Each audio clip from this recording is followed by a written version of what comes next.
السلام علیکم ورحمة الله وبرکاته ومغفرته. یو محترم پوښتنه کړې ده چې په درانه اوداسه باندې جماع کول دا د شریعت د نظره څخه څنګه دي؟ محترمه، پروا نه لري، خو رسول الله صلی الله علیه وسلم بارک منع ځین کړې ده، ځکه د حسن راتنو څخه روایت دی، رسول الله صلی الله علیه وسلم بارک وایي تاسې جماع یو مه کوئ چې تاسو اودس دروند وي، فانه یکون منه البواصر، د هغه څخه د بواسیرو مرضي پیدا کېږي. نو ځکه وایي دا احتباس د بولو چې سړي ته بولې ورسي او دی یې نه کوي غټې بولې او بیا جماع وکړي، د دغو څخه بواسیر پیدا سي. د بواسیرو د مرضي دپاره نور علتونه هم شته، لکه ډېره ناسته، اعصابي کمزورتیا، د معدې خرابوالی، ډېر سوچونه او قبض. بعضې هغه بواسیر موروثي وي، یعنې په پلار کې وي، په اولادو کې هم بیا پیدا سي. نو داسې ډېر علتونه دي، خو رسول الله صلی الله علیه وسلم وایي تاسې په درانه اوداسه باندې سړي بولې ورغلي، غټې بولې، دی یې نه کوي، بیا په هغه حالت کې جماع وکړي، دغه مشکل ځین پیدا کېږي.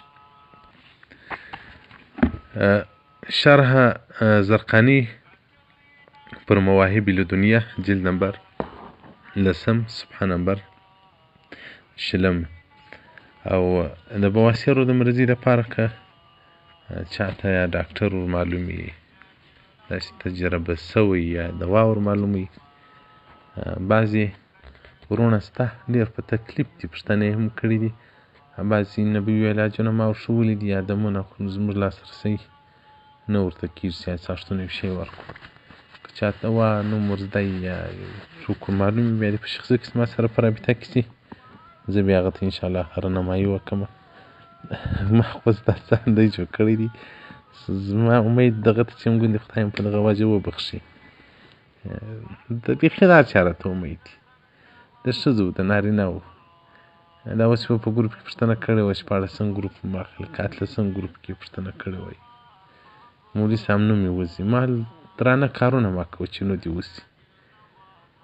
نو بیا شخصي ته راته راغلی وایي دلته په دوبۍ کې مزدوران دي د بل، نو خامخا درانه کارونه کېږي. کینې زړه مې دی لمبه وکوله، زړه مې پر وسوځل سو.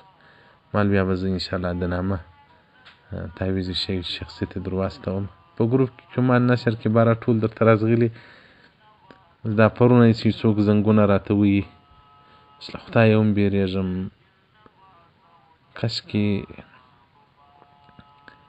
ما د هغو نه ټیم درلودی، د هر مؤمن خدمت به مې کړی وای. نو مولوي صاحب یو مشکل لري، په واټساپ کې مسیجان د ما ځان زندی دی که او ټلیفونان کوي، اوس له خدایه هم وبېرېږم، هلته دا تعویض ما او څاښ وخت راڅه غواړي او په رابوجېږي، ټیم د هغو نه لرم. وایي مولوي صاحب ما ته یو بل څوک راوښیه، بل څوک مې وروښي، په هغه قناعت نه کوي، ته ما ته یو شی راولېږه، زما کې دا درته سته.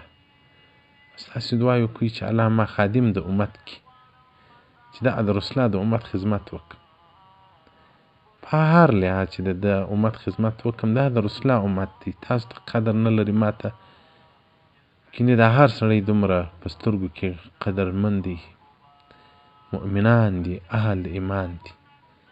کله کله د خپل سپین لباس شرمېږم، خلک وایي دا اوس څه چپلوسي رااخیستې ده، کنې ما به دې خلکو ډېر ښه اوس خو که د یو چا احترام کوه، اخلاق نبوي دې راوسته، وایي دا چپلوسي کوي. نو د هر مؤمن شناخته یې که پردی. یو وخت ما د یو نفر پر سر لاس تېر کړی ده، ږیره خریلې وه، دا سر مې لاس ور تېر کړي، باره وایي مولوي صاحب زموږ څخه د ملایانو دی بد کېږي او ته دونه په مینه دې لاس را باندې تېر کړي، باره ما په دا تندي مچ کوي، ما المؤمن خو یو الحمدلله مؤمن یم، ولې نه یم مؤمن؟ نو ما د ایمان په وجه خوند را کوي، هر مؤمن خوند را کوي، لیدلی مې لا نه و، دغسې ښه خوند را کړي، ښه لمونځ یې وکړي.